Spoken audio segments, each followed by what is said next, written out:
জুলাই সনদ নিয়ে আমরা আমাদের অবস্থান বরাবরই স্পষ্ট করেছি।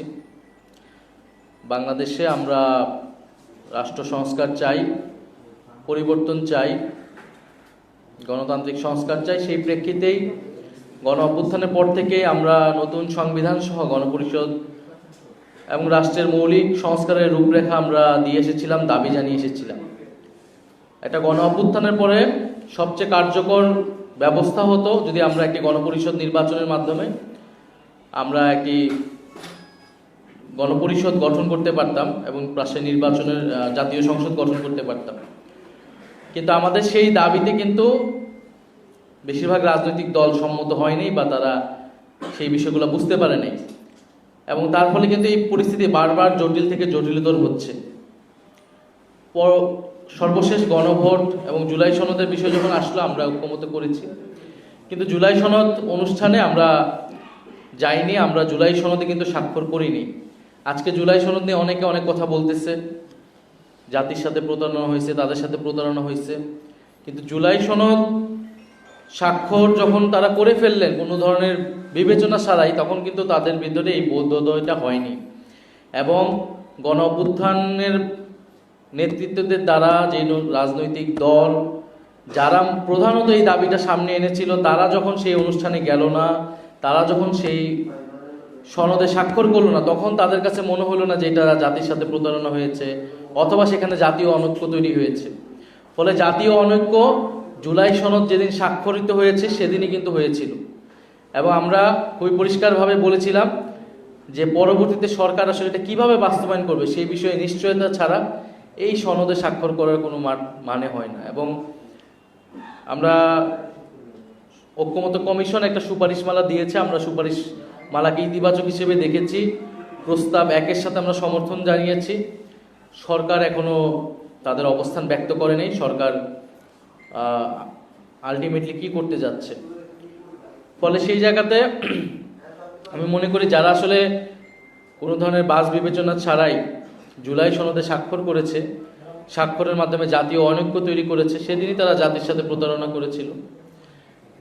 ফলে এখনো সুযোগ আছে। আমরা চাই যে ঐক্যবদ্ধভাবেই এই জুলাই সনদ বাস্তবায়নের মাধ্যমে, এটার আইনি ভিত্তি দেওয়ার মাধ্যমে ফেব্রুয়ারিতে নির্বাচন হবে। তবে এখানে কিছু আশঙ্কা দেখা যাচ্ছে।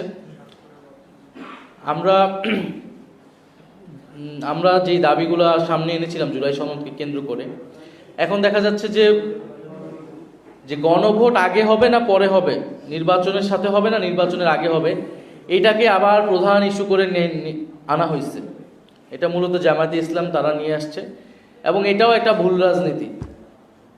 এবং আমরা যেটা আগেও অভিযোগ করেছিলাম, যেখানে আমাদের দাবি ছিল উচ্চকক্ষে পিয়ার, 2 কক্ষে পিয়ারের দাবিটাকে এনে এটা ইস্যুটাকে ঘুরিয়ে দেওয়ার একটা চেষ্টা চালানো হয়েছে।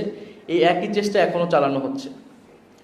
সনদে কি কি সংস্কার হবে, কি কি প্রস্তাবনা থাকবে এবং সেটার আইনি ভিত্তিটা কিভাবে হবে, ডক্টর ইউনূস সেটা আদেশ জারি করবে কিনা, এগুলো হলো প্রধান ইস্যু, প্রধান তর্কের জায়গা।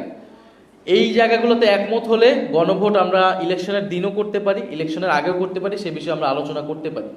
কিন্তু গণভোট আগে হবে না ইলেকশনের দিন হবে, এইটাতে হচ্ছে বিএনপি জামাত আবার একটা দ্বন্দ্বে চলে গিয়েছে, এবং যেই দ্বন্দ্বটা অযথা অপ্রয়োজনীয় বলে আমরা মনে করছি। ফলে আমার সার্বিক পরিস্থিতি দেখে আমাদের কাছে মনে হচ্ছে যে বিএনপি তো পুরো ঐক্যমত্য কমিশনের শুরু থেকেই মৌলিক যেই বিষয়গুলো ছিল সেখানে নোট অফ ডিসেন্ট দিয়েছে, বিরোধিতা করার চেষ্টা করেছে। ফলে সংস্কারের পক্ষে তারা কতটুকু আছে এ বিষয়ে জনগণের ভিতরে প্রশ্ন আছে, আমাদের কাছেও প্রশ্ন আছে। আবার অন্যদিকে জামাতের কার্যক্রমে মনে হচ্ছে যে তারা নির্বাচনকে পেছানোর কোনো অভিসন্ধি তাদের আছে কিনা, দুরভিসন্ধি আছে কিনা। ফলে একদল সংস্কারকে ভেস্তে দিচ্ছে, আরেক দল নির্বাচনকে পেছানোর চেষ্টা করছে। সার্বিক পরিস্থিতিতে আমাদের মূল্যায়ন এটাই। তবে আমরা এই দুইটার কোনোটাই চাই না। আমরা চাই যথাসময়ে নির্বাচন হবে ফেব্রুয়ারিতে, এবং জুলাই সনদেরও আইনি ভিত্তি পাবে এবং বাস্তবায়ন হবে। সেই জায়গায় এই 2টি দল সহ যারা সকল রাজনৈতিক দলের প্রতি আমাদের আহ্বান থাকবে, তারা যাতে এক জায়গায় আসে, ঐক্যবদ্ধভাবে আমরা এই পরিস্থিতির উত্তরণ ঘটাতে চাই এবং জুলাই সনদে যদি নোট অফ ডিসেন্ট থাকে, সবগুলো দলের নোট অফ ডিসেন্ট রয়েছে, আমাদেরও দুই একটা ইস্যুতে নোট অফ ডিসেন্ট আছে, তাহলে আসলে কোনো জিনিসই তো আসলে বাস্তবায়ন হবে না। নোট অফ ডিসেন্ট তার একটা সিদ্ধান্ত গ্রহণের পরে তার বিরোধিতা ছিল, সেই ঐতিহাসিক ডকুমেন্টেশনের জায়গা থেকে সেটা রাখা হয়েছে, কিন্তু এটা আসলে গণভোটে এটার কোনো ইফেক্টিভনেস থাকবে না। যদি নোট অফ ডিসেন্টই থাকে বা যার যার ইস্তিহারে থাকে, সেই এটা এসে বাস্তবায়ন করবে তার মতো, তাহলে গণভোটেরও প্রয়োজন হয় না, পুরো ঐক্যমত প্রক্রিয়ার যে এতদিন সেটারও কোনো প্রয়োজন হয় না।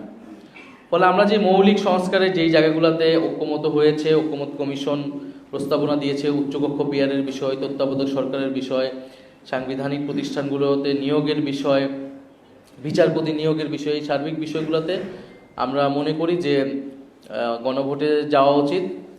এবং সরকার এই গণভোটটা কিভাবে মানে কি প্রশ্ন সেখানে রাখবে সেটা হয়তো সরকার বিবেচনা করতেছে, তবে আমাদের কাছে ঐক্যমত কমিশনের প্রস্তাব 1 যেটা, সেটা আমরা সমর্থন করে আসছি।